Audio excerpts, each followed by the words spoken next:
Hey, and welcome to another episode of Rankum.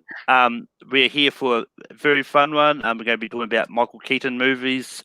And one of the first people that said they wanted to be on because he's from that same city, is Kirk. Kirk, how's it going? Yeah, going good. Yeah, I figure if we're going to talk about Pittsburgh's favorite son, we had to get the Fan League's favorite Pittsburgher in here to talk about him. Sorry, Nico. But yeah, I'm excited. I love Keaton. He's a fun guy. Makes a lot of fun movies. It'll be a fun show. And moving around, we've got Chadwick. Chadwick, how's it going? Hey guys, how's it going? Yeah, I'm excited for this. I like Michael Keaton. Why not, right?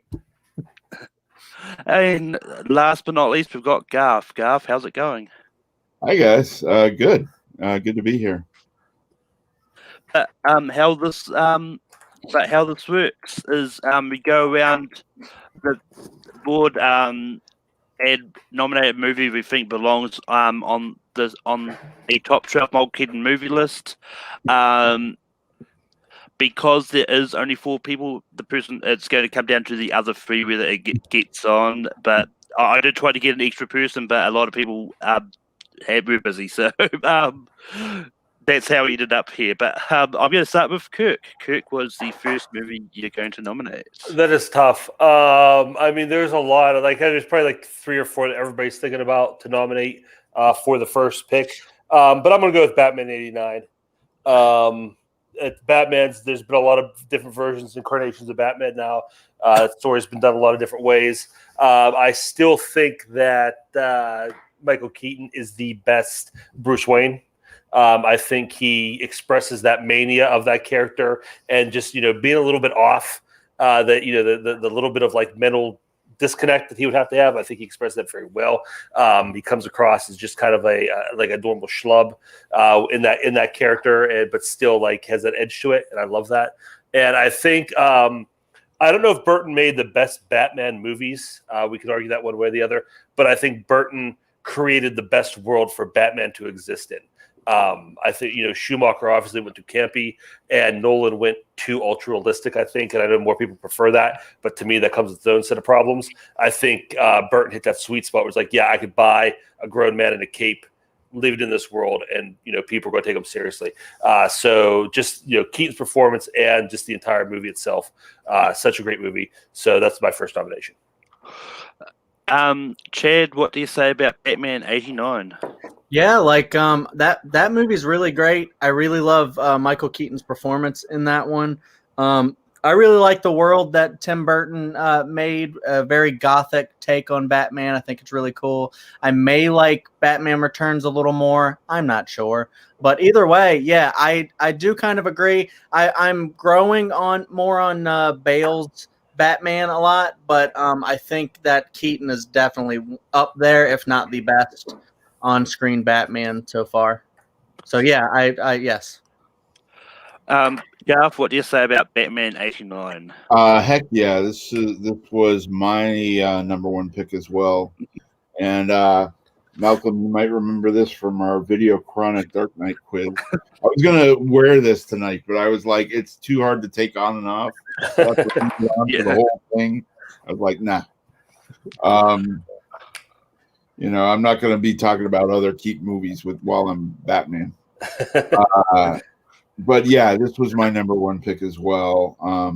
This is one of those ones where it stood the test of time, in my opinion.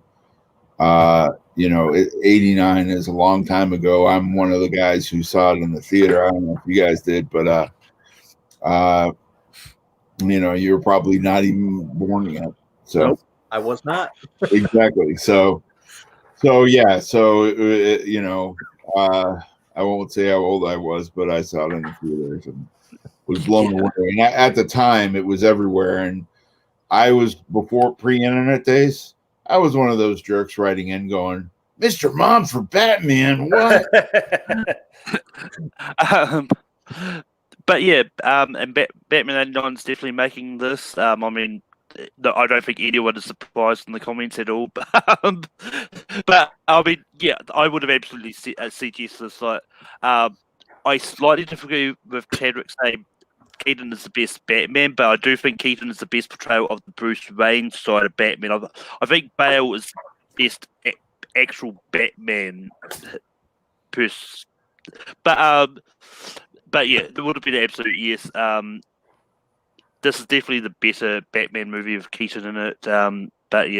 But Chadwick, we go to you for your first nomination. Yeah, this was kind of hard when I was ranking him. I was trying to, figure out like his performance, because he's in a lot of movies where he's kind of barely in it, and so I was trying to figure out. And actually, this one is kind of, even though he's the title character, this one is also kind of barely in until maybe the end. But I wanted to nominate Beetlejuice. I was just watching this movie, and I just his performance in it's hilarious. I think Tim Burton did a great job with this one. I mean, I really love Catherine O'Hara, so in this one as well. But Michael Keaton kind of steals it there. It's just an iconic character. So I just feel like, if it's a Michael Keaton list, it's one of his big iconic characters right next to Batman, in my opinion. So I think this one should be on the list. But Garth, what do you say about Beetlejuice? Yep, that's right near the top for me. That's my number 3. So go for it. But yeah, so I'm just buying some time. It's a little bit. Kirk's still writing his list. Oh no, I'm sorry. No. I thought you were going next, Malcolm. I'm sorry. Oh. Yeah, no. I'm going. I'm going to go next because Okay. the reason I was taking a little bit of time to say something is because my opinions on Beetlejuice. But yeah, I like this movie. It's an absolute yes for me as well. So it's going to make this list. Kirk, what would you have said about Beetlejuice? Oh yeah, absolutely. This is probably going to be my number 2 or 3. This is just like Cho said, it's a great performance, and you don't see this very often where someone takes. This doesn't happen really at all anymore. When you see an actor take a character, a completely new character, not based on the pre-existing material, and just kind of make it his own. Now it's always it's a comic book character or something based on a book or something else. But just a completely original character. And again, this is prime Burton for me. I love Burton. When you let him play, I think later Burton is when he's dealing with like properties that aren't his own, is when he kind of gets sloppy. When you let that guy loose in his own imagination, really amazing things happen. And just the look and feel of this movie is so perfect. And Keaton is so perfect in that character. I don't think, even with everything Burton did, I don't think this movie would be as remembered if you had another actor in that role. He's so unique, and just he's the only person who could have been that character. Mm-hmm. But with that, we go to Garth. What is your next nomination? All right. I don't know if I should be predictable or not. The problem with these rankums is oftentimes I'll skip one of my orders because I'll be like, oh, someone else will pick it, and then it doesn't get picked, and then it's off the list, and I get pissed. So I'm going to be predictable and go with Batman Returns. We already have Batman, I know, but I actually like Batman Returns. I know a lot of people will pick apart a lot of it, but Catwoman, Michelle Pfeiffer was great in it. I really loved her role in it. Not a big fan of Penguin or Christopher Walken's character, but and a lot of other stuff in it, but for the most part, I think it's more good than bad. I mean, okay. I'm on record saying I prefer Batman Forever over Batman Returns. I do think Batman Returns is a good movie, but I don't think it's in the top 12. Keaton. So I'm going to say no. This Kirk, what do you say about Batman Returns? Yes, I think I got to say no to it as well. I'm not a fan of a lot of I'm not a fan of Michelle Pfeiffer, Danny DeVito, Christopher. I don't really like, other than Keaton. I don't think anybody's.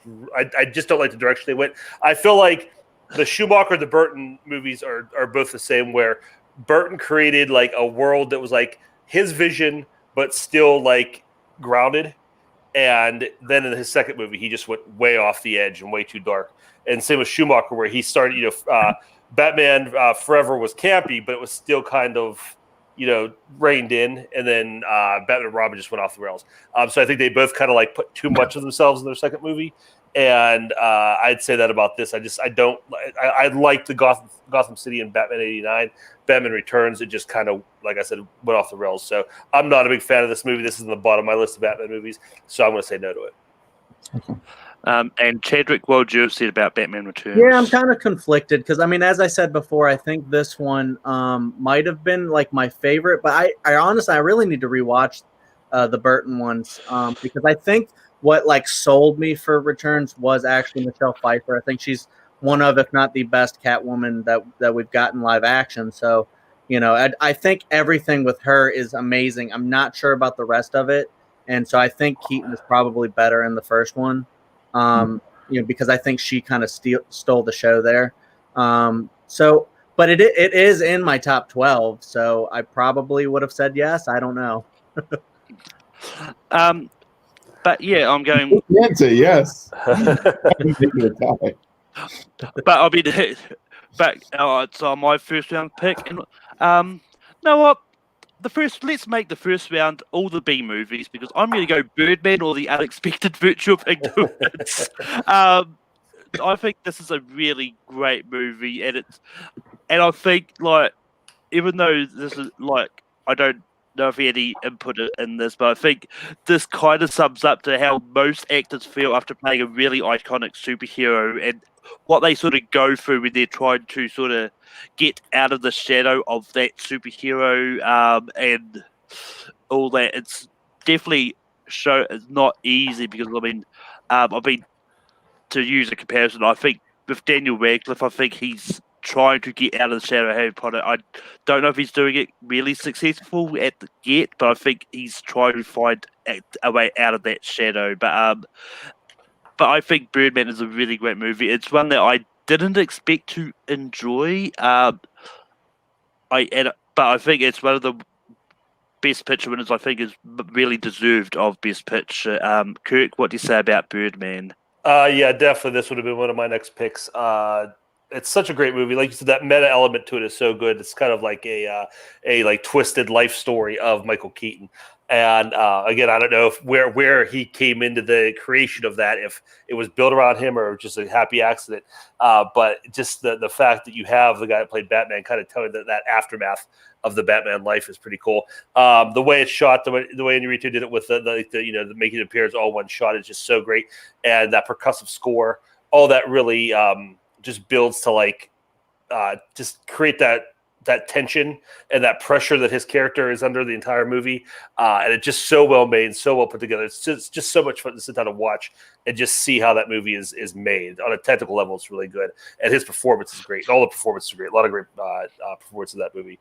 So definitely yes for me. Chadwick, what do you say about Birdman? Yeah, exactly what you guys just said. But also, dude, I love those types of movies like 1917 Birdman, all the Daredevil action scenes that they've done on the staircase, just that type of, and Atomic Blonde, all these like filmmaking styles where it's just like it appears to be one shot are just amazing. I'm just a sucker for those, and so this movie just like really blew me away. But also, yes, if you're talking about like Michael Keaton with his performances, I mean, he plays like kind of two characters there for a while, doesn't he? So I feel like this one definitely has to be up there. I think Whiplash came out the same year. I probably would have put that over Birdman just slightly, but Birdman's great though. I love it. Yeah. And Garth, what would you have said about Birdman? Yeah, definitely a great movie. And as Chadwick was pointing out, the movies that look like one shot but aren't really, because like back to Hitchcock's Rope, that was another one where it was subtle editing and it looks like one shot for the whole movie. And so those are always interesting to watch. Yeah, it's a great movie, and Edward Norton, I think, is stellar in it also. It's a great movie. So yeah. But Kirk, we go back to you for your second nomination. My second nomination is one that Garth mentioned briefly. It was the movie that kind of, I think, really put Keaton on the map as like the comedy lead that he became in the 80s. That's Mr. Mom. This is I think this really cements who Keaton is and the uniqueness of his style. He's never been like a romantic lead, that kind of guy. He's like just the regular guy, the everyman, and he's so perfect for this as that not single dad, but the stay-at-home dad. And it's a very 80s movie, a lot of very 80s ideas and about society and marriage and life and everything. But he's so good in it, and he captured that role so well. And this is the kind of role he's born to play. He's so sincere as that dad. And I can relate to the character. Obviously, just tried his best and just keeps screwing up. And I love him in it. It's a really fun movie. Terry Carr is great in it. Jeffrey Tambor is his boss. Some really good supporting characters there. So yeah, Mr. Mom is my nomination. Chadwick, what do you say about Mr. Mom? Yeah, this may happen a lot. My list is very short. I found out I haven't seen a ton of Michael Keaton, and I need to fix that. I've seen like bits and pieces of this, but it's before my time. So it's just hasn't been one of those movies that I've just sat down and watched all the way through. However, I will say that Michael Keaton he's great at everything, but he's really good at comedy too. So I think I would like this movie, but I can't really say yes to something I haven't seen, I guess, right? But Garth, what do you say about Mr. Mum? This is a definite yes for me. This was near the top of my list. This was another one in '83. I'm old enough to have seen it in theaters. I was a teenager. But yeah, I really loved it. And actually, funny connection to it. I'm a critter, a fan of the Critical Role D&D online thing that and I've been a fan of them for 5 years. And one of the cast people, oh yeah, Taliesin Jaffe, who plays the little kid with the blanket in Mr. Mom. So it's this fun thing where I saw Mr. Mom way back when, and now I'm like a huge fan of Taliesin. So and he and I became friends because of the Wednesday Club comic show we had. So it's weird, but yeah, this is a definite yes for me. Yeah, so this is one that there's about 20 Michael Keaton movies I've definitely seen. There's probably about 3 in which I may have watched when I was a kid. I just don't remember them that well. This is one of them, but this is one that I do vaguely remember watching it as a kid, and I remember enjoying it. So I'm going to give it a yes because it's one of those ones that I do intend to rewatch if it gets put on streaming, and then I'll probably realize that I really didn't like it as much as I thought I did. But regardless, it's making the list. Chadwick, what is your next nomination? So I'm looking through my list and I'm just trying to figure out, because there are quite a few where Keaton's like barely in it. I don't think that's a real big spoiler. But I mean, the show was not created because of this movie. And I just watched it, so there may be a little bit of recency bias, but I don't know. I think I just feel like throwing in there the Trial of the Chicago 7, because I just watched this. I really liked it. It's one of these big court case movies, and you have a lot of those. But I think what this movie does really well is it adds humor to it, where you watch like Marshall and Just Mercy and a lot of these where you're infuriated about the case, but then Sacha Baron Cohen's in it and he's hilarious in it, and so you're just like, it's got a little bit of a lightness to it, and yet it still has its deep, great moments. And I mean, for what little Michael Keaton's in it, I think it's great, but it's so good. I feel like I have to nominate it. So that's totally fair. Garth, have you seen Trial of the Chicago 7? Yeah, no, I have to abstain because I meant to watch it before this, but I wasn't doing well health-wise, so I didn't get around to it. So I have to abstain. Yeah, this is one that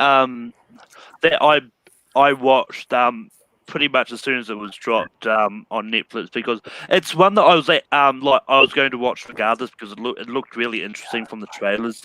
I love this movie, and I'm gonna say yes. So Kirk, it's all on you. Yeah, unfortunately, I have to abstain too. I have to say no just because I haven't seen it. It's just too new. Yeah, I mean, if once I see it, I may come back and say, hey, wait a minute, I want to change my pick. But I just haven't seen it yet. That's totally fair. It's one of those risky we're doing ones that is really new, but it's always good to try. But Garth, we go back to you for your next pick. So does it not make the list? Because it doesn't make the list. Bummer. I wish there was a way to like have an audience like person be like, "Oh, I've seen it. I love it." Shoot. Anyways, all right. So, I'm gonna be predictable again. Damn it. I didn't get my Batman Returns in there. So I'm gonna go with Spider-Man: Homecoming. Try to get another comics movie in there. I got my Spider-Man stuff on, and I just really loved. He was so menacing in this as the Vulture, and his Adrian Toomes, his character. Just trying to support his family. He gets screwed over by the government, Tony Stark's company, and all that. Damage Control and those people, and he just goes off the deep end. He's like, well, all right, I'm gonna go out for myself, and he's willing to kill people or do anything for his wife and daughter. And it's a great character role. Yeah, this is definitely was on my list too. Like I like what MCU's been doing for the Spider-Man movies. I've really enjoyed. Like Tom Holland is great as Spider-Man, and with this crop of villains, in these ones, like Michael Keaton as Adrian Toomes was perfect casting in my opinion, and not just because he played Birdman previously, but it's like. This is probably the first time I've seen him in a villainous role of that caliber, and I think he did it really well. But yeah, so I'm going to say yes. Kirk, what do you say about Spider-Man: Homecoming? Yeah, this is a solid pick. I really like Keaton. Yeah, you're right, Malcolm. He doesn't play villains well, but when he does, he's really good at it. He makes a really good bad guy. And I think, again, this kind of goes back to that strength of Keaton of being that, normal, everyman. And he's just the everyman who just got kicked too many times. And he rose up and fought back. And what I love about what they're doing with Spider-Man in the MCU, they're getting his villains so right, because Spider-Man's rogues gallery are blue-collar villains. Nobody's out for world domination. Nobody's, has, delusions of grandeur. They're robbing bank. They just want to make a buck. And they capture that so perfectly with the Vulture. And he's so good. That scene in the car when Peter's in the back seat and they realize what's going on. They know who each other is. That's such a great Spider-Man moment. And such a great moment for that character, and Keaton played it so well. So yeah, I'm a definite yes for this. Yeah, they've been doing the villains so well. Now they want to bring Jamie Foxx back. Yeah. Chadwick, what would you say about Spider-Man: Homecoming? Yeah, I put this one third on my list actually, because when I was looking through, I was like, I was trying to look at things that show like the kind of range that Keaton has, and like this one is like one of the big like villain ones that he does, and just basically reiterating what everybody has already said about it. Like, I was going to talk about the big reveal that only works because of Keaton and Tom Holland too, but it's it's just him as a relatable villain. It's like, it's so like kind of like the contrast of it is so unique because MCU doesn't have that great of villains typically. So when you actually get one as good as Michael Keaton, it's great. So, hopefully he can make like a reappearance at some point, because that, he's fantastic in that role. Well, he's in the Morbius trailers. Cool. Yeah. Yeah. I mean, it's one of those ones, like, I'm still not 100% sure if he's playing Adrian Toomes or an all-new character. It's really, like, everyone's expecting it, but I think they're going to do some kind of twist. But anyway, for my next nomination, I'm going to go for this one because this is one that can say is a very underrated movie because I do not hear people talk about this movie enough, and that is The Founder, where he plays Ray Kroc. This is one of those ones that going into when I watched this, I was still working at McDonald's. Like, do I really want to go see how it was created? Because it's one of those ones, like, if it turns out it was going to be as dastardly as what it actually was, I'm probably not going to want the. I mean, I did finish working there for different reasons that year anyway, but this is one that, after watching it, it's like, it really shows how much of a dick Ray Kroc actually was, with sort of using his smarts to wrangle the business out from Ron Swanson and John Michael Higgins. But it's just one of those movies that I think is done so well. You got like even the supporting cast, you got Laura Dern in there, and a bunch of other people which I can't remember off the top of my head now, but yeah, I think The Founders are good. I think it deserves on this list. Kirk, what do you say?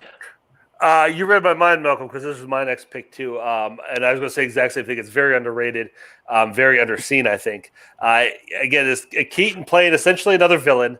And what I love about this movie is it's structured and set up as like one of those like American Dream movies where a guy comes up and, just pulls himself up by his bootstraps, finds a way to, fulfill his goals and his dreams. And at the end, you're almost like, yeah, he did it. Ooh, gross. Because of how awfully he did it, but you still like the movie's structured where you feel like you should be happy about it, but you're not. And I love just the way that's done. I've never really seen that done in a movie before. I'm really surprised that this movie got made because I assume with all the McDonald's iconography, they had to get McDonald's okay to make this, but they make him look so terrible that it's just a kind of a miracle to me this movie got made. But I really loved it. I really loved him in it, so it's a definite yes for me. Yeah, I mean, it's definitely one of those ones in which, that, like, I don't know how they go about the rights and stuff, because I think they had to build fake McDonald's just so they could film the McDonald's scenes for it. But Chadwick, have you seen The Founder, and what do you say? Yeah, I have. I actually, on my short list of Keaton films, this is definitely on it. But I saw it on a plane. So I don't know if that maybe like kind of painted my opinion of it. I thought it was good. I didn't love it, but a lot of people have been talking about this one like it's a really good like gem. And so you guys talking about it really makes me want to revisit it in a better format than on a plane. So yeah, but otherwise. I really liked Keaton in it, and Nick Offerman, and you said what's her name? Laura Dern. She's always great. So yeah, and it teaches you about the history of McDonald's and like about how the weird like shakes or whatever were made. Yeah. And like it's like that with like Super Size Me might make you never want to have McDonald's. Yeah. Maybe they've improved. I don't know. I think they have salads now. So But I have no reason to say no to this. I thought it was a good movie. Garth, what would you have said about The Founder?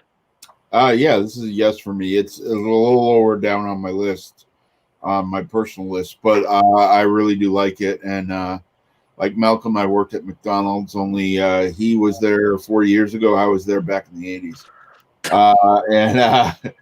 But yeah, it's one of those things where it's like you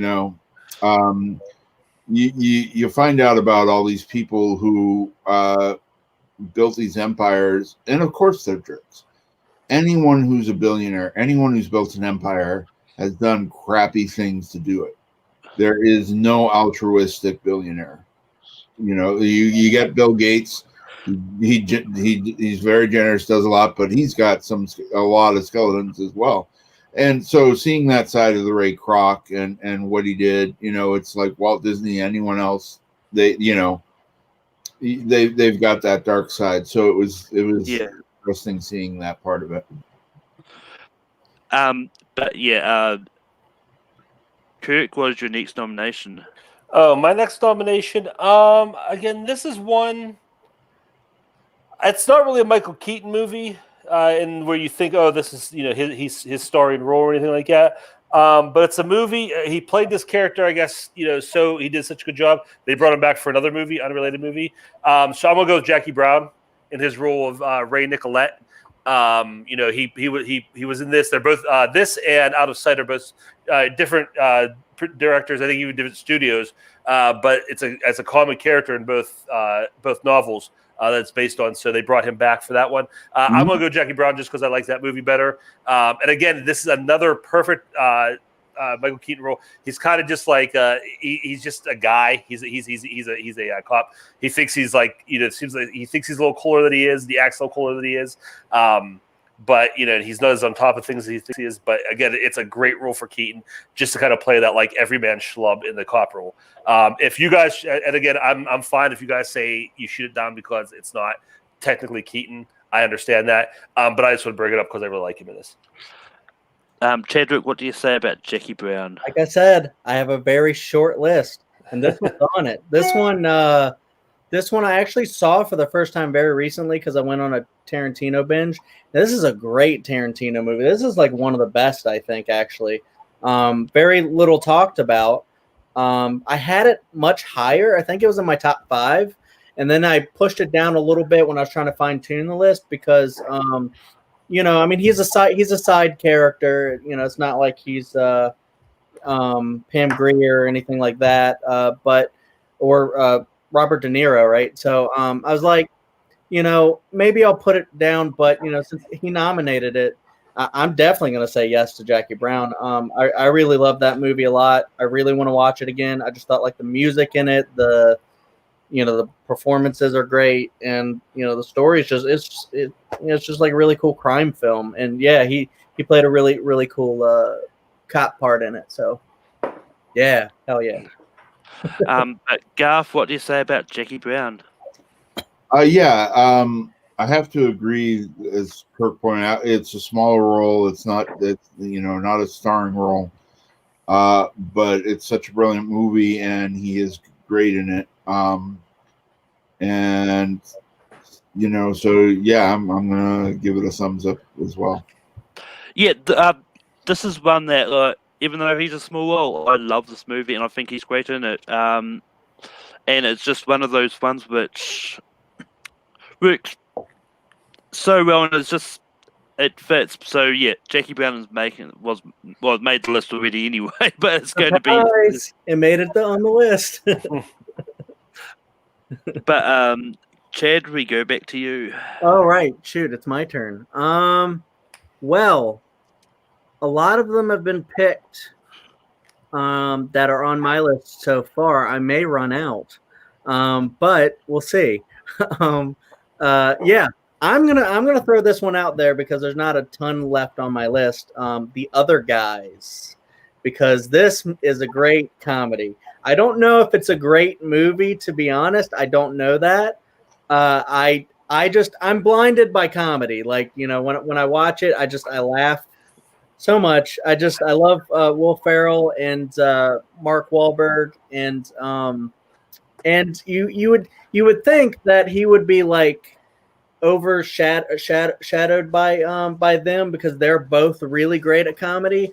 But when he comes in, when he keeps making these like TLC references and stuff, and he's like, I don't know what you guys are talking about, and he keeps making these references when he keeps referencing TLC, and hey, don't go chasing waterfalls, guys.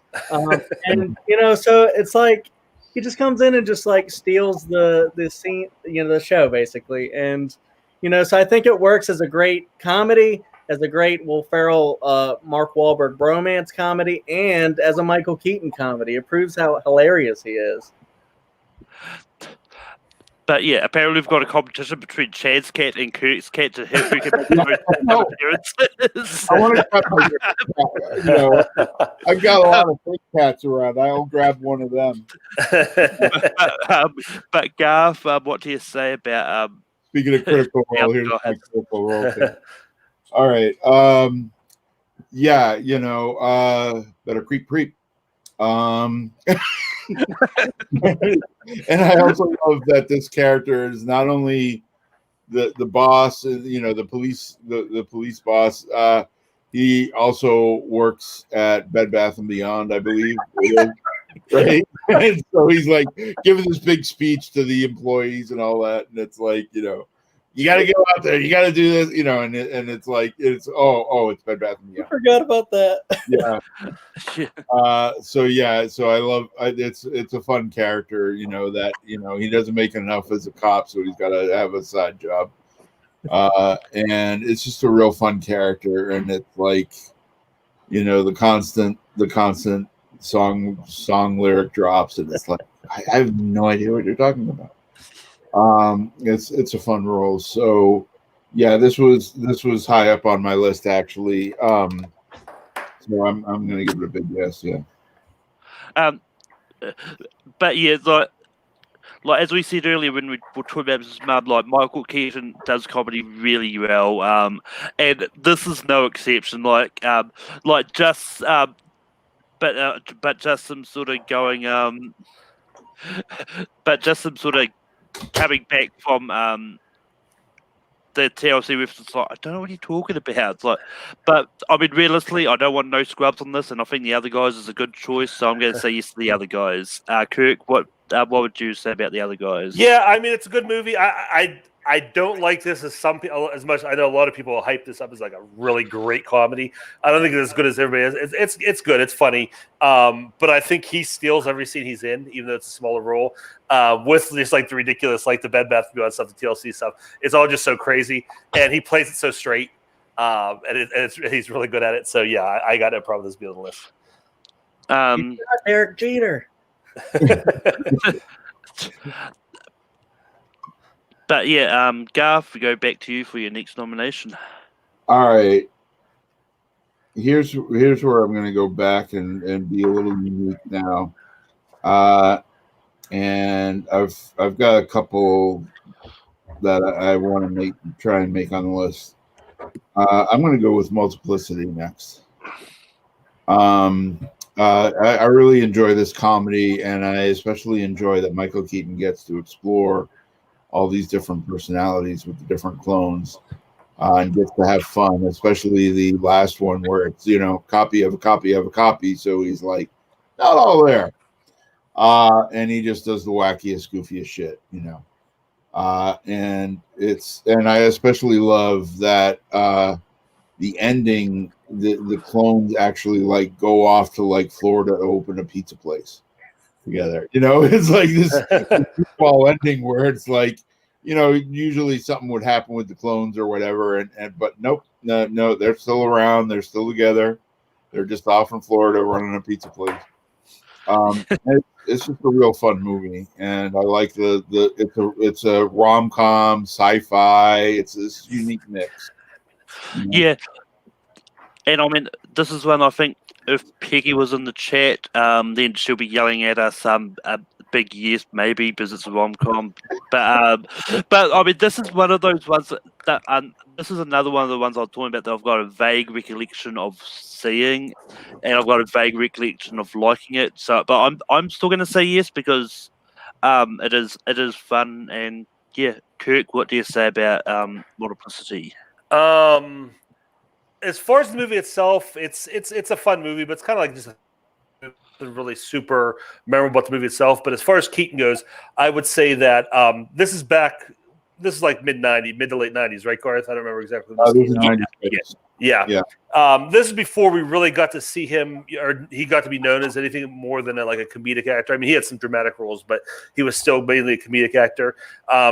and you really get to see his acting chops. He plays 4 really separate, very different characters in this movie, and he pulls them off really well. And you buy the fact that these are 4 separate individuals.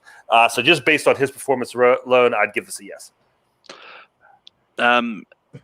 But Chad, what would you have said about Multiplicity? Yeah, I didn't know if I was going to end up being a tiebreaker on this one. Maybe because it's not a movie that seems to be held in like such a high regard. However, I remember seeing this as a kid because my dad really likes this movie, so I used to watch it. I think with him and alone, and it's just. Some parts of it are so silly, like the dude, the really messed up one who's like putting pizza in his wallet and stuff. That it's just great to see like that level. Like, I mean, he's playing like the straight man all the way down to, and he has different layers of being kind of different and a little off because of the cloning process. A clone of a clone of a clone. It's a cloneception. And it's I don't know if it's a great movie. I haven't seen it in a very long time, but if I had an opinion, being the 4th guy, I would have definitely said yes because of his performance in it. So yeah, I think it's a fun movie. Yeah. But yeah, we go back to me. This is one that I'm going to take a little bit of risk with because knowing how people feel about these movies in general, then this could go either way. But when it comes to Disney live-action remakes, I really enjoy Michael Keaton in Dumbo, and I really do think Dumbo is a decent movie because they take the animated one and then they add a little bit more to it to expand on it. I know that a live-action remakes have been either really a bit really mixed because some people, depending on who you talk to, some people like what they've done with it. But with this one, I do like what they did with Dumbo, and I think Michael Keaton is really good in this. So I'm going to take a risk and say Dumbo, but I'm not going to be upset if it gets demolished. But Kirk, we go to you. I can make this easy. I haven't seen this one yet. Chadwick, what do you say about Dumbo? Yeah, I watched most of it. I kind of stopped. There's a good reason why I stopped, but I will say what I've seen of it, I was not a fan of like at all. I mean, it's just like as the remakes go, I just think it didn't really do a great job. I think it's really cool that you liked it, but all I just remember is just feeling sad for a CGI elephant and. That was kind of getting to me. So maybe it did a good job with that, but I think that's all it was just I didn't really feel like uplifted by it at all. And I really don't even remember. I feel like I remember Danny DeVito more than I remember Michael Keaton. And I don't think that's because of Michael Keaton. It might be because of writing or maybe just me. I don't know. But yeah, I didn't really like this one. So I can't say yes. And Garth, what would you have said about Dumbo? Yeah, this is a big no. I've watched every Disney live action, and the Jungle Book by Favreau I kind of liked, but where it had one live actor, but a lot of these some of them I've had high hopes for. Mulan, I really had high hopes for Mulan, and I was so disappointed by how they handled it. There were so many problems with that. And Dumbo was one of those ones where it was a slog to get through. I actually stopped watching it and had to go back to it to finish it because I just wanted to finish it. But my Keaton and DeVito didn't make it, so this Keaton and DeVito. Pete's Dragon is really good. That one was really good. The what? Pete's Dragon. Oh, the live action version? Yeah. Well, they're both kind of live action, but yeah, no, I wasn't. But now I kind of wish we had a trilogy of Michael Keaton and Danny DeVito directed by Tim Burton. No, this wasn't Tim Burton. I was about to. No, it was. Yeah, Dumbo was. Yeah. Yeah. Anyway, before I embarrass myself any further, we go to Kirk for his next nomination. We only got a couple slots left. So I have a movie that I don't think will get picked, but again, this is my personal pick. It's a movie from the 80s. Again, it's not one people talk about, kind of underrated, kind of never seen. It's called Gung Ho. If you have it, it's a story of he plays a manager of a car manufacturing plant that is being shut down, and a company from Japan comes over and takes it over, and it's kind of like that East versus West clash of cultures there. I love this movie. It's a good movie, but for me, it's very personal because it was actually filmed in Pittsburgh.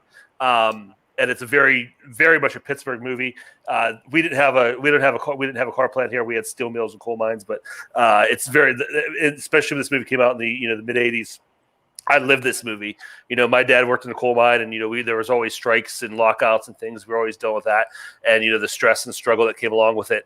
And the people in this movie that populate this movie are so real. They're my dad's friends. The scenes, John Turturro, George Wendt, those guys. And it's it's a great Keaton performance of just this guy under the pressure to make his, he wants to do the right thing by his workers, and just struggling with that. And it's really, I feel like this movie is a love letter to the blue collar workers of southwestern Pennsylvania. So I don't expect to make the list, but for me, it's a movie I just want to talk about. But Chad, what do you say about Gung Ho? Yeah, it's totally fair to bring up something because you really want to talk about it, even if you don't think it's gonna make it. I think that's awesome. I mean, this is exactly with my short list. This is definitely one I haven't seen. I didn't know anything about what it was about, but he just explained it. I kind of want to watch it. I kind of want to watch all the Michael Keatons now and just broaden my horizons here a little bit, especially with a lot of the older ones. Yeah, his 80s stuff is all great. Yeah, you can't go wrong with his 80s stuff. Yeah, so I definitely want to get into there. So because I haven't seen it, I can't really say yes to it. Mm-hmm. But I will say one of the best coal mining movies I've ever seen is October Sky. Love that movie. And Zoolander, right? Yeah. Surprise! Merman. But Garth, did you see Gung Ho in the theaters? Yep. Yeah.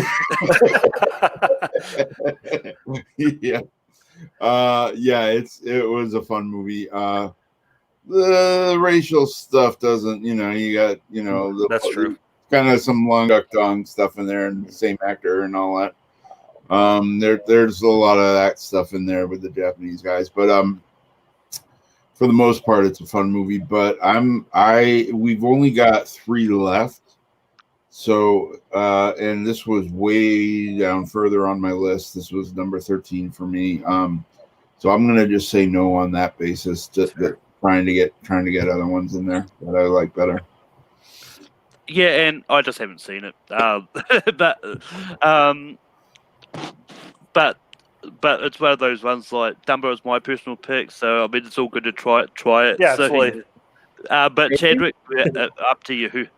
Yeah, so with my short list, there's only 3 on it that haven't been brought up that I could recommend. Well, actually, there's a 4th one I can think of, but I didn't want to put it on the list. Actually, there's another one I shouldn't have put on the list, to be honest. But the one I want to bring up, which technically counts, that I don't know if it should make it, but it's one of the best movies I've ever seen. Toy Story 3. Because he voices Ken, I think, in it. So yeah, that one, I can't really, give Michael Keaton accolades other than he did voice work. But I mean, this is one of the best animated movies ever made, I think. And I don't know if this one was in the talk for actual Best Picture, but it should have been. It's so good. And I think Toy Story 3 was nominated for Best Picture. Yeah, so it's I mean, this one, it's just if you're not crying at the end of it, you might not be human. It's just one of the deepest movies, and this is one for my childhood that I just can't not love. So I definitely had to recommend this one. It's one of the best ones on my short list. I actually kind of ranked it low because of not much Michael Keaton in it. Mm-hmm. So yeah, we'll see. I'll throw it out there. But Garth, what do you say about Toy Story 3? I'm going to say no on this just because his role is so small. And I actually have a, spoiler alert, but I have another Pixar movie where he's got a big role. And so, I'm going to say no to Toy Story 3. Yeah, like I love Toy Story 3. I do enjoy 4 that a little bit more, but I think the 4's conclusion worked a lot better. But regardless, it's not about our opinions of Toy Story. But like as Garth said, Michael Keaton's just really small in this thing, and I do like him as Ken. I just don't think it's enough to put Toy Story 3 on this list. Kirk, what would you have said about Toy Story 3? Yeah, I think this is just another one where it's too small. I mean, we already have 2 smaller roles on the list, and the fact it's animated, you really don't see him. I probably would have passed on this one. Yeah. Yeah, that's all good. Garth, are you going to try for the other one? I might as well since I already spoiled it. But I'm going to go with Cars. And he's Chick Hicks, the main villain of the story. So he has a big role in this one, and it is just a voice role, but it's still it's a great movie overall. What? Oh, you have a point, Chadwick? Oh no, sorry. Oh, I thought you were going. Actually, no. So this one I figure I'll throw out there since I already spoiled that it was on my high up on the list. Cars sucks. No. Okay. Not a hot take. All right then. But I mean, I like Michael Keaton as Chick Hicks in Cars, but he's got better stuff that deserve on him over Cars. So, Kirk, what do you say about Cars? Yeah, I'd pass on this one too. Okay. I mean, Pixar isn't horror. I mean, Cars isn't one of the worst Pixar movies, but I don't think it's up there. If we're not going to put Toy Story 3 on, I can't in good conscience put Cars on. Okay. All the children watching this collectively, when he said it sucks, went, "Hey!" So, but for me, yeah, I saw it a long time ago. I think I liked it. I don't like, it's a fine Pixar movie, but they're so elevated in their status and prestige that it's like, this is like nothing compared to their best stuff. So I kind of agree with Consigliere there that if Toy Story is not on there, then, no, I just had to throw it out there because I already spoiled it. So it was right. All right, well, I might as well. And somewhere out there, co-host ears picked up in the mere mention of Cars. All right, it's up to me for my next nomination. I'm surprised this one hasn't been brought up yet. But this one is a really big ensemble movie. Whether or not he gets overshadowed in this, I don't know. But I'm bringing up Spotlight. This is one that I think is a really good movie, and it's just one. I'm surprised it took a while to get to this, but I do think it's a good movie. This is another Best Picture winner, I think. Yes, yeah, it did. Yeah. I knew it was nominated. I knew that much. But that being said, I think this deserves on here. Kirk, what do you say about Spotlight? Yeah, I don't love Spotlight just because I'm not a big fan of like procedurals. That's just not my kind of movie. But it would be weird if it didn't end up on this list just because it's Best Picture winner. This is another one of his big, this and Birdman, his, renaissance. So I'd be remiss if I said no to this, even though personally I'm not a huge fan of the movie. Chadwick, what do you say about Spotlight. Yeah, I mean, I remember liking this movie. I mean, if it does anything, it brings, a lot of people know about the content of the movie and like what has been happening within the Catholic Church and stuff like that.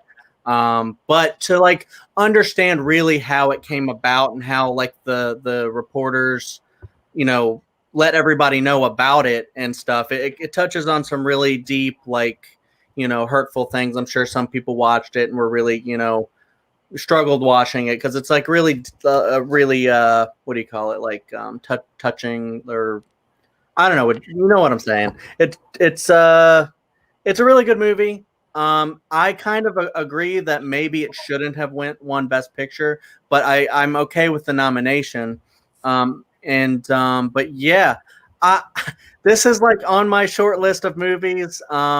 I sound like I'm like very low about it, but I really want to rewatch this movie because I think like he's great in it. Mark Ruffalo's great in it. I don't remember everybody else who was in it, but I remember really liking it. So yeah, I definitely put Spotlight on this list.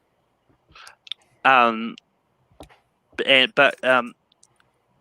what do you say about what would you have said about Spotlight? Yeah, this is one that was actually lower down on my list. Like these guys, I don't. It's not my cup of tea, but I still watch. I live in the Boston area, and I actually know folks who are embroiled in this whole thing and wow, story and all that. So it was an important watch, and it's an important movie, and it's Oscar winner. So. Yeah, it definitely deserved to be on the list. I would have said yes. Yep, but we've got 2 spots left. Kirk, what is your next nomination? I'll go with, like I said, I love his '90s comedy. I'll go with this, and again, it's probably Garth's probably seen. I'm going to predict the other two if you haven't. Really fun send up is Johnny Dangerously. This is an early. I think this came right after Mr. Mom. It's a spoof of gangster movies. Usually, I'm not a big fan of spoof, but I love about this. It doesn't like send up on any particular set of movies. It's its own story, its own thing, but it just kind of plays with the tropes and the ideas of gangster movies. It's him and Joe Piscopo, Peter Boyle. Just a really fun cast, and he plays Johnny Dangerous, the main gangster, and it's a real fun comedy. So I'll just put that out there, see what happens. Chadwick, what do you say about Johnny Dangerously? Yeah, this is definitely one I haven't seen. But like I said, I kind of want to go back through and watch a lot of these. It sounds great, especially if it's like a parody kind of thing. Those are usually pretty awesome. But yeah, I just can't really say yeah. I'm gonna stick with I can't really say yes to something I haven't seen. So hopefully I'm not the deciding vote there if it's really good. But Garth, yeah, I kind of gave it away with my yes, but this was the one I was going to bring up before Cards. This one is a really fun one. Came out in '84, and yeah, I was 16 at the time. That's how old I am. And I really loved it. And Mary Lou Henner is awesome in it as them all. And one of my favorite bits is one of the bad guys. He has this really bad Italian accent, and when he swears, he's like, "You fargin' ice hole," like that. So it's not quite swearing. And so, as a kid at 16, I that was my way of getting away with swearing in school, and I'd be like, "You fargin' ice hole," and it's like I can't get in trouble. It's just a really fun movie, and I highly recommend checking it out. And especially Malcolm, if you haven't seen it, this be up your alley, I think.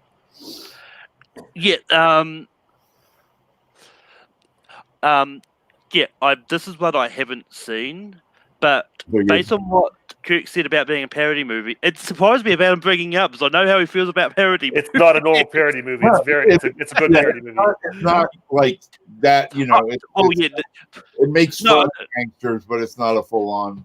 Well, yeah, no, I know what you mean. Maybe it's kind of like Shaun of the Dead in that way. Yeah, really good, but also technically a parody movie.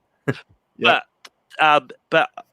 I am going to do something unprecedented here because people have done this before, and this is probably the first time that someone had described a movie so well that made me really want to see it and just want to get it on the list just so other people know it exists. So I'm going to say yes, even though I haven't seen it. Wow.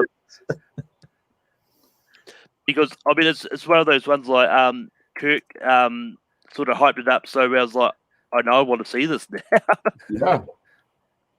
No, it's really, really funny, and it's one of those movies that is just packed with quotes. Like you'll walk away from it just saying a lot of quotes from it. With that being said, Chadwick, do you have anything left on your list to nominate? I was really hoping it wouldn't come down to this. I was just scanning the Wikipedia of Keaton's filmography to try to see if there's anything else to grab. There is one that's still on my list that I haven't talked about it, but I was not planning on bringing this one up. I was hoping it wouldn't come to this, guys. Jack Frost. It's the only other Michael Keaton one that I've seen. I was like, are you kidding me?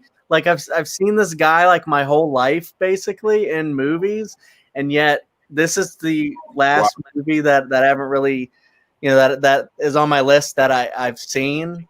I did see this as a kid, but I think even as a kid, I kind of knew it wasn't a good movie.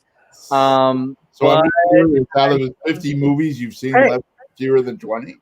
Oh, okay. Yeah, I've seen like 13 of them. I'm like so shocked that I have seen that many, that few Michael Keaton movies. But yeah, I mean, hey, it's if I'm gonna sell it, it's a Christmas movie. Kids probably really like this one. It's touching, and he he has a relationship with his kid, and it's really sweet. Garth, what do you say about Jack Frost? Yeah, this is a huge no for me. This was one of those ones. I'm not a Christmas guy to begin with, but this one was like, yeah, no. I got a big no for me on this one. This is like number 40 down on my list. This is one I haven't seen in a while. I also watched this when I was a kid. I actually do enjoy this movie. I mean, hey, once again, this is another one I haven't seen in a long time. But this is one I have vivid memories of actually enjoying it as a kid. And I really do want to revisit this, but I'm actually going to say yes. But I've got a feeling I might know where this might go. Oh my God. What do you say, Kirk? Is this gonna work? I haven't seen it. Okay. If I had, I'd probably still say no. But I haven't seen it. I'm like top 12 Jack Frost. No, he was gonna leave if Jack Frost made it. But like, I got a lot more to give you, Chad. I'll throw out some names for you, even if you haven't seen them. I'll give you names to say. But Garth, what is your next nomination? Okay, so for my next one, I'm gonna go back to the 80s again, and I've got a few that I want to bring up. I'm gonna go with The Dream Team, a 1988 one. This is another one of his 80s comedies. This one is about people in a sanitarium, and their doctor agrees to take them to a ball game in New York City, take them out of the sanitarium, take them for a day pass, take them to see a real ball game at a real stadium. And it's Michael Keaton, Christopher Lloyd, Peter Boyle, and some other folks that I'm like, Stephen First from Animal House, Flounder from Animal House, and some other folks. But the bad things happen. The doctor gets beaten up and loses them and stuff like, and bad things happen, and they get lost in the city. But it's a comedy, and it's basically all these, they all have their different mental issues and all that. But Keaton does some great character exploration in this mentally unstable guy, and adjusting to this New York City when he's been in this sanitarium world and all that. And it's got some real touching moments and a lot of great humor. But I can probably bet that only Kirk's seen this. Yeah, you're a bit correct. Like I haven't seen this. This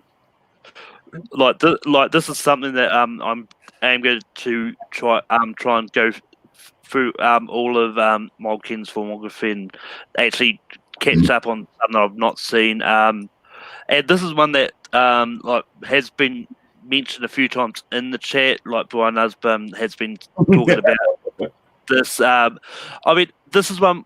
I'm not going to do another one because I've got other ones on my list that I do want to bring up. So I'm not going to do another because of the hype, but I do want to see this based on. Yeah. But Kirk, what do you say about the Dream Team? Dream Team, I say yes to. Yeah, I have. It's been a long time. I saw it like around when it came out. I think like on cable soon after. So I don't remember all the details. But I remember it was really fun. It's him, Peter Boyle, Christopher Lloyd, and I forget who the. Do you remember who the fourth one is offhand? From Yeah. From Animal House. Yeah, exactly. And yeah, and just they're all very. And Keaton plays kind of like, I don't know what his like. I think they probably explain what all their disorders are, but Keaton's kind of like the. He's the most like together of it. The rest of they're going out. The rest of them are kind of like all falling apart, being out in public, and Keaton's like into it, and he's messing with them and like screwing with them the whole time. And he's kind of the most like I don't want to say mentally stable, but the most able to handle being out there. Yeah. And just to see the interplay between those characters is a lot. It was a lot of fun. So I'd say yes to the Dream Team for sure. Chad, Watch it now, Chad. Quick.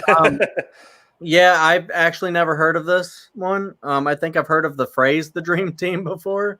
I think maybe like. Well, so it's a sports thing. Yeah, it's a sports But thing. you know, I've never heard of the movie. So yeah, I've never seen the movie. But yeah, I mean, maybe sometime I'll watch it. And I joke with people as well with One Flew Over the Cuckoo's Nest, because in that one they're trying to watch a baseball game while in a sanitarium, and then they escape a sanitarium, so they get out of it. And this one's, got some plot similarities. Oh. But yeah, it's back to me, and I'm going to bring up one that I actually watched specifically for this list. I'm bringing up American Assassin. Assassin. It's Assassin. But I'll bring up American Assassin. I think like this is one I watched for this. It's not so fresh in my mind now, but I think this was a fine movie. I think like Malkin does do a good performance in this. I think it is a slightly smaller role for him, but I do think it's fine. I'm just going to leave it up to see what everyone else says. Kirk, what do you say about American Assassin? Unfortunately, I have not seen it. Chadwick, what do you say about American Assassin? Same. Haven't seen that one yet, even though it's a newer one. It's in my Netflix queue, but I haven't seen it. Which means we go back to Kirk. I am going to go with one of his first dramatic roles, one of his early dramatic roles that I really enjoyed. It's a movie I haven't seen in a while, but it was obviously a little lower down on my list. But it's one where he really shows, I think. Again, I don't want to say for the first time because it's not. But one of my favorites where he shows his dramatic chops, and it's a movie called My Life. He plays a guy who's given a year to live, and it's just basically going through that year of his life and how he deals with that. And he really nails it. He plays that character so well, so much warmth and humanity. He starts out as this like jerk. He's just like a business guy, and he's kind of blows people off and blows off his family and stuff, and none of that's important to him. And then he gets his diagnosis and he realizes what's important with him. And it's a really really good movie. So again, Garth's probably seen it. No one else, but I'll throw it out there. I mean, I'm just going to put it out there, Gav. Chad, have you seen it? I haven't seen it. Garth, what would you say about it?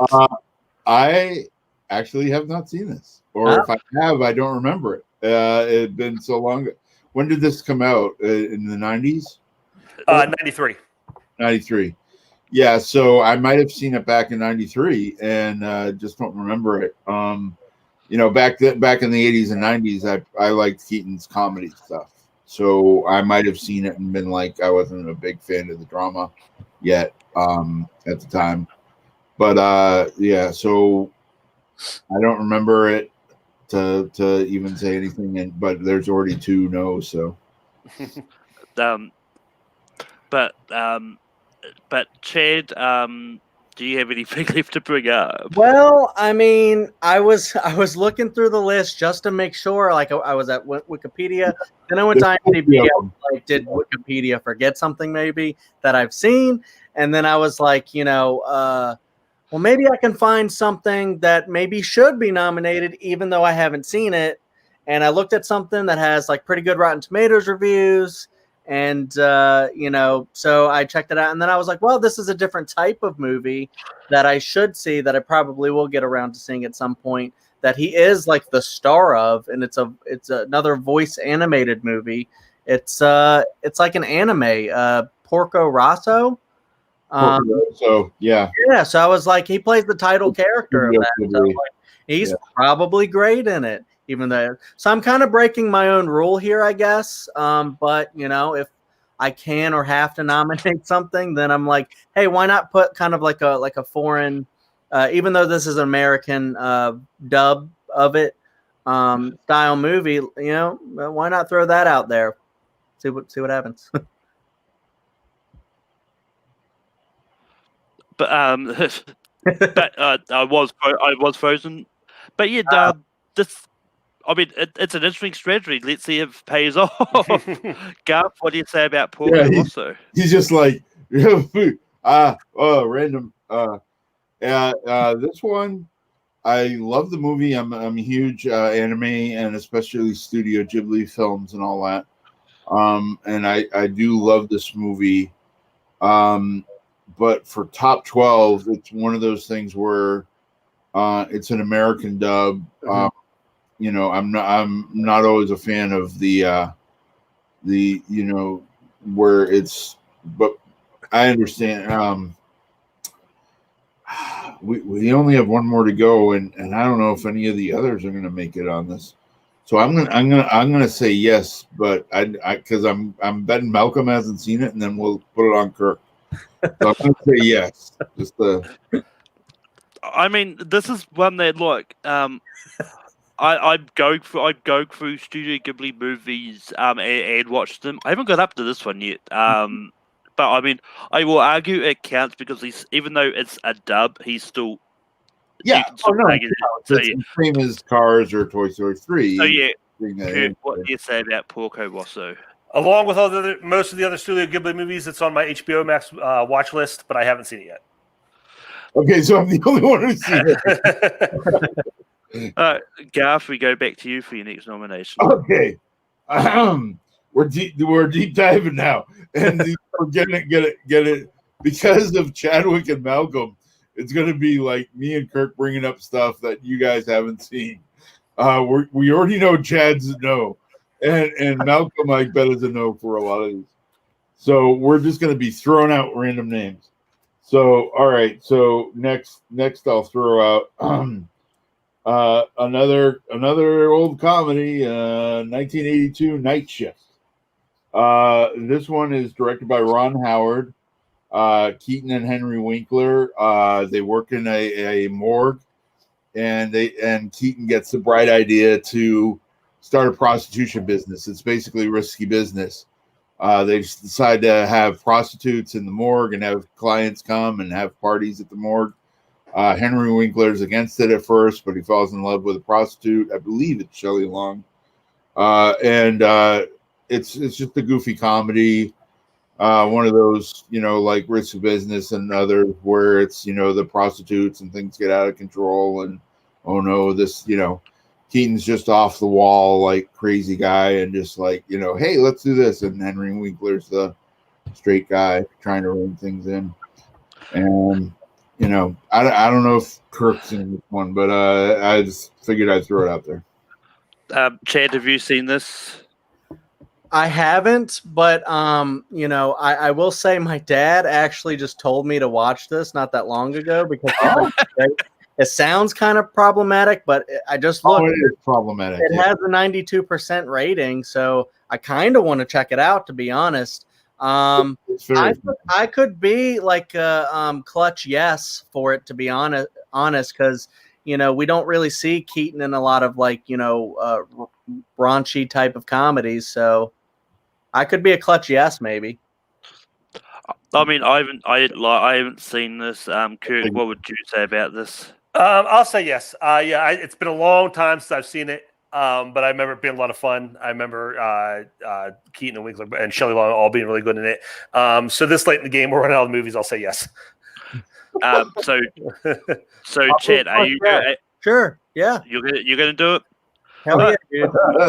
Night Shift. Right. And just to let you know, Night Shift is 2 words in this title. Mm-hmm. But yeah. All right. I have honorable mentions if you want. Henry Winkler's really good actor. He's in and in this role, in the straight guy, we can't do this, stop doing this, don't do this, and then he falls in love with one of the hookers, Shelley Long, and he's like, all right, But with that being said, we have reached. It's just called Night Shift, by the way, not The Night Shift. I mean, just Night Shift. No, the. Oh, sorry. Night Shift, 2 words. I mean, it doesn't matter anyway. No, I'm just clarifying because some people write it as 1 word or thrown in the. But anyway, brings us in. So to recap the 12 which is on the list, we've got Batman 89, Beetlejuice, we've got Birdman, we've got Mr. Mum, we've got Spider-Man Homecoming, we've got The Founder, we've got Jackie Brown, we've got The Other Guys, we've got Multiplicity, we've got Spotlight, we've got Johnny Dangerously, and we've got Night Shift. Yeah. Very happy. I did not expect Johnny Dangerously or Night Shift to make the list. But yes. Do we do honorable mentions after? Oh, yeah, I was about to say we'll go around and do honorable mentions first. Okay. But yeah, I'll kick this off. Ones that I had on my list that was going to bring up. I mean, I was almost like my next one. I was almost going to bring up the other animated movie he was in, which is Minions, but he was really small on that. No, Malcolm.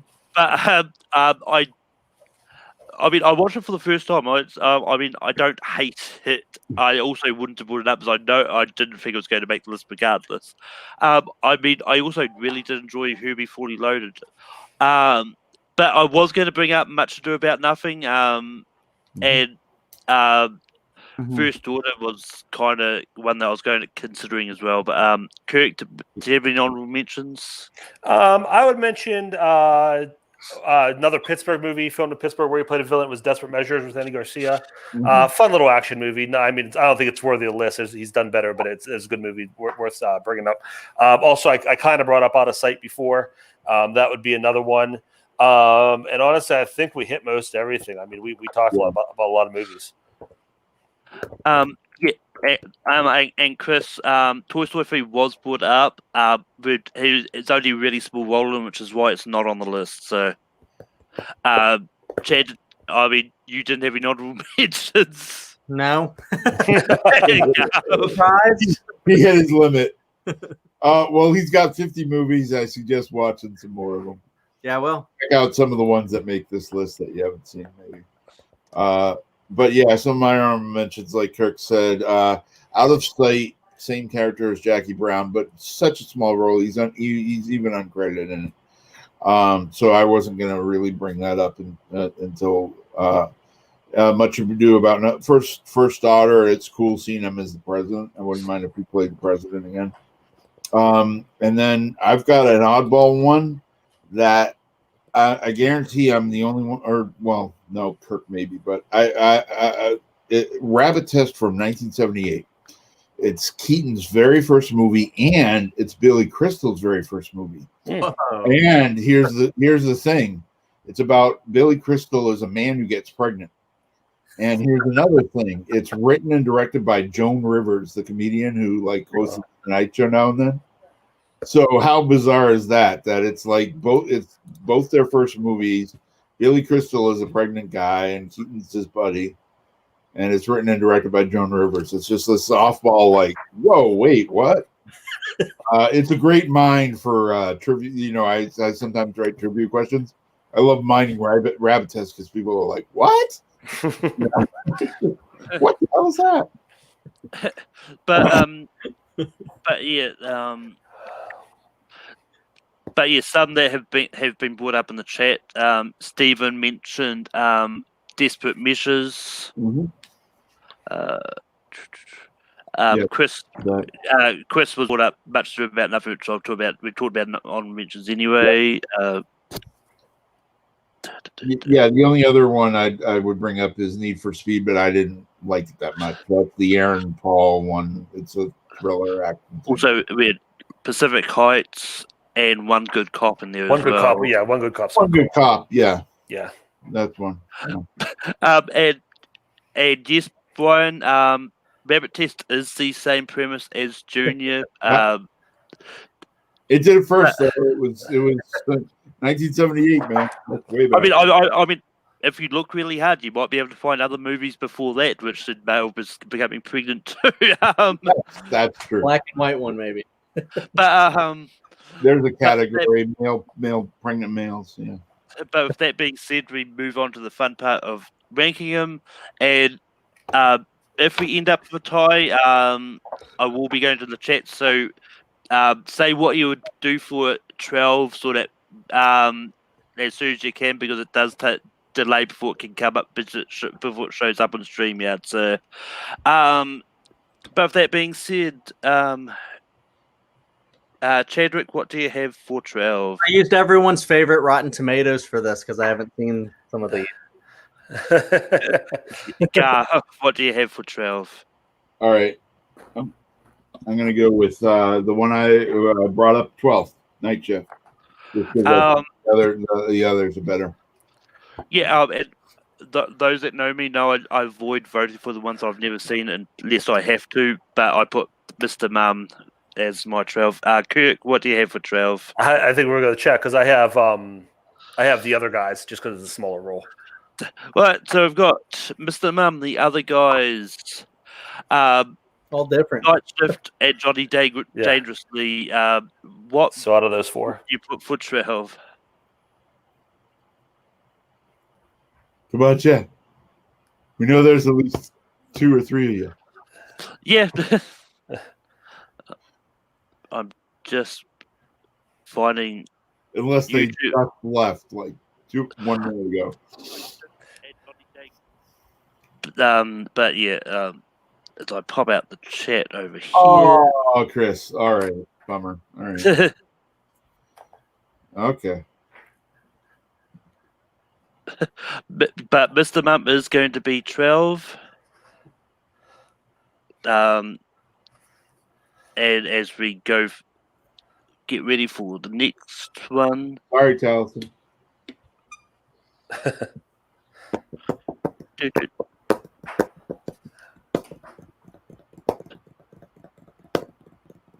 But Kirk, what do you have for 11? I stuck with the other guys. And Chad? I stuck with Johnny Dangerously. Gaff? I should have changed my vote thinking about it, but it's the good Night Shift. But yeah, this is one. I've been thought about mine because I was actually busy trying to do the banner. But I don't have a problem with the other guys being 11. So I'll go that. All right. I have to change my vote then. Maybe.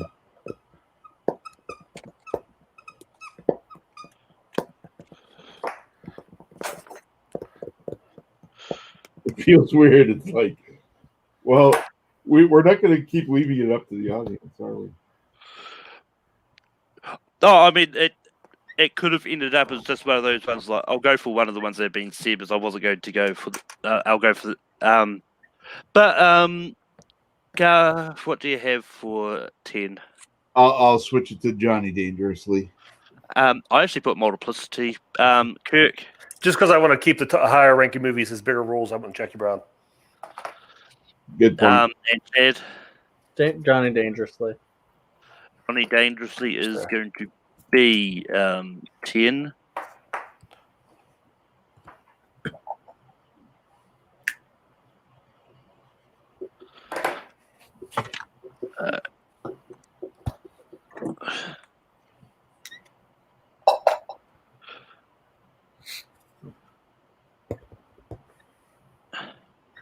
But then we move on to 9, which I'll kick off this one. Multiplicity. Kirk. I erased it, but I'm going to stick with Jackie Brown. I don't know why I erased it. Chadwick. I did Night Shift this time. Garth. And I decided Kirk had a good point. Jackie Brown, he's kind of a small role, so.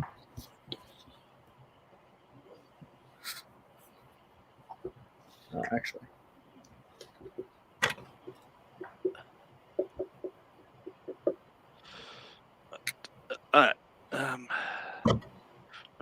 Moving on to 8.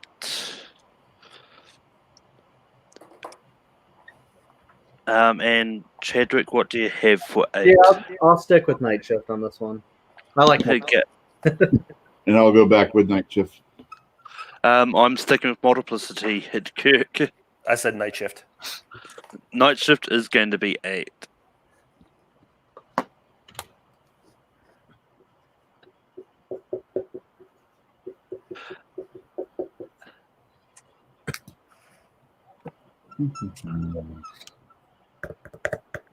I have no idea why I'm erasing my board.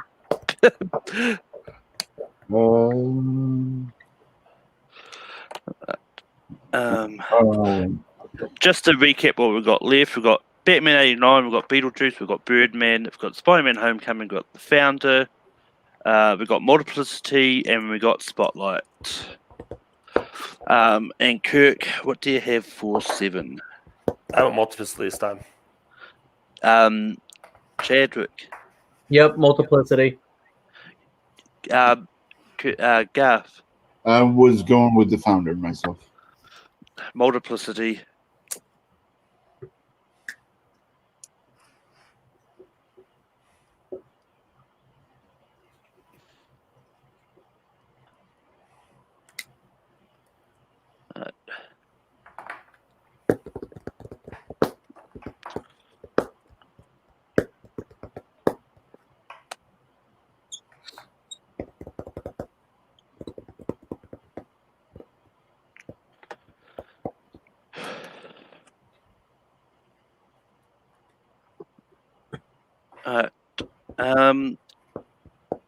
Garth, what do you have for 6? Sticking with The Founder. I've got Spotlight. Kirk. Spotlight.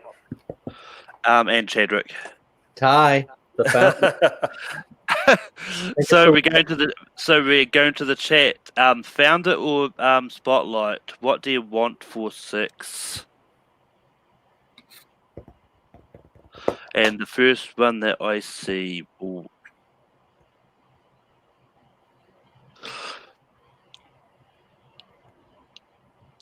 But yeah, I mean, just to save dead air, the poll for next week's topic is up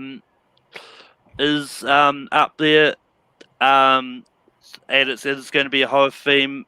So go there and vote. And damn it, Chris and Stephen, you're breaking my heart. Oh.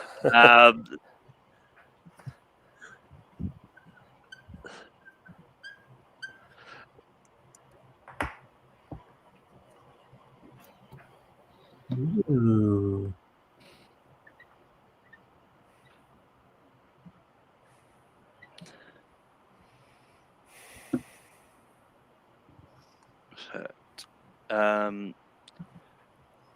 But Kirk, I'm going to start with you. I'm going to say Spotlight. Chadwick. I didn't get a chance to write it down, but yeah, Spotlight's fine. Garth. Yeah, I went with Spotlight. Sorry, Boston folks. Spotlight. Unanimous. I really disagree with you there, Chris. I think the Founder's the better film.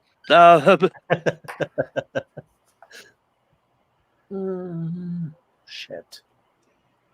Now we're getting into 4 left. 4 left, and it's the bees and Spider-Man coming.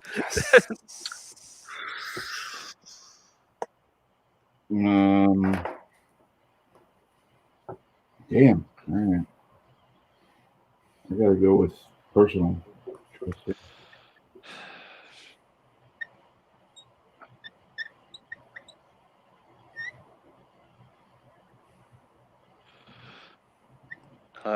This is going to hurt. But Kirk, what do you have for 4? I went with Homecoming. Chadwick. I said Batman. I think there's better Batman movies out there. Garth. I went with Birdman. Yeah, I went Batman. Wow. Oh no, Batman. Batman. Sorry. No. That's revenge That's for a the hard Founder. choice. Let's be honest. I mean, no, it really was a hard choice, but it's just one of those ones. Like the other 3, I did like that a little bit more. Nabbit. And I mean, it's one of those ones like I still need to rewatch the original. And I think maybe Jack Nicholson's performance might be better than Keaton's in that. Oh, really, Chadwick? You want to get crazy? I think so. Maybe. I don't know.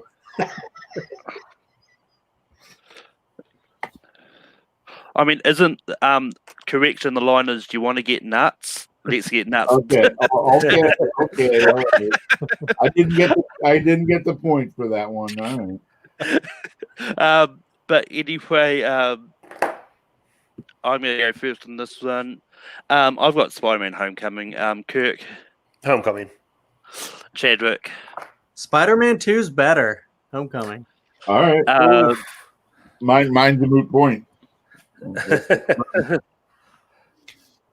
Now we read our number 1, right? We write down our number 1, which is going to be between Beetlejuice and Birdman.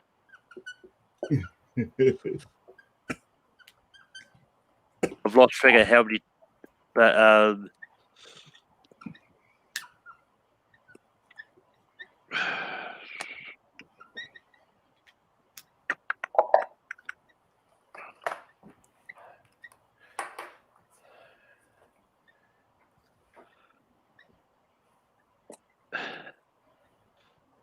I mean,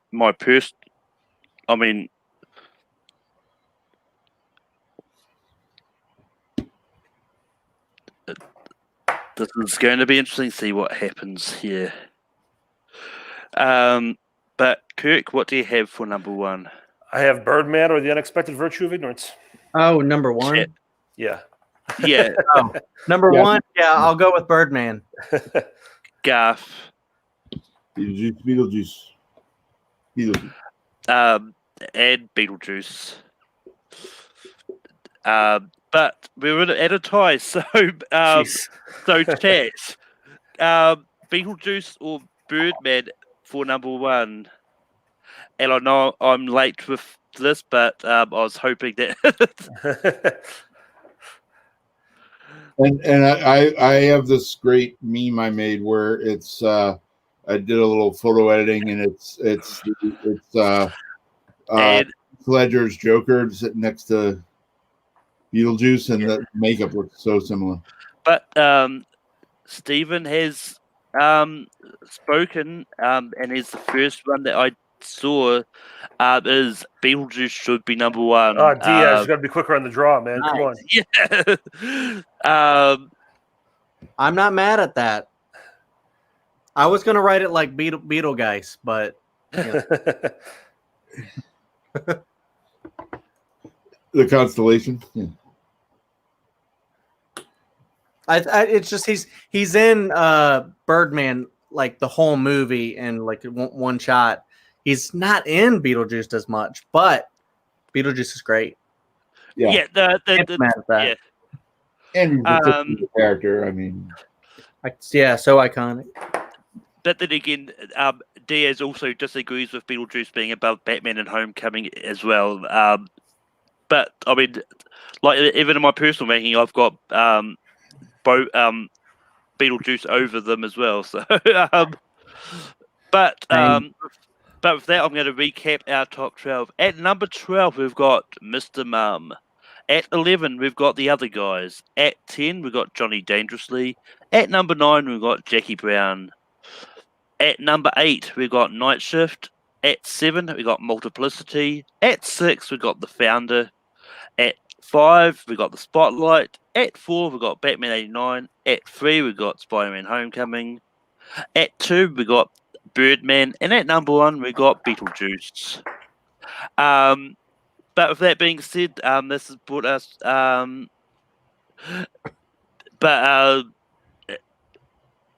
that brings us to the end. Next week, we're going to have a horror-themed rank 'em, and it'll be whatever wins the poll that is up there now. On late night, we're also going to have a Halloween episode, and I've got a fun bracket for that. But Kirk, where can people find you online?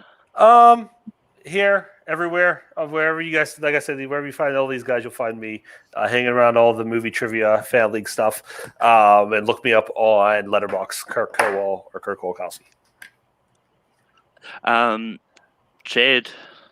Yeah, pretty much exactly the same thing as he said. I'm around here sometimes, and fan leagues, whatnot. I've nothing really exciting super coming up, but yeah, I'm also on Letterboxd, Chadwick Webb, or I think CWeb1534 is another way to find me. I had a blast. This was really fun, you guys.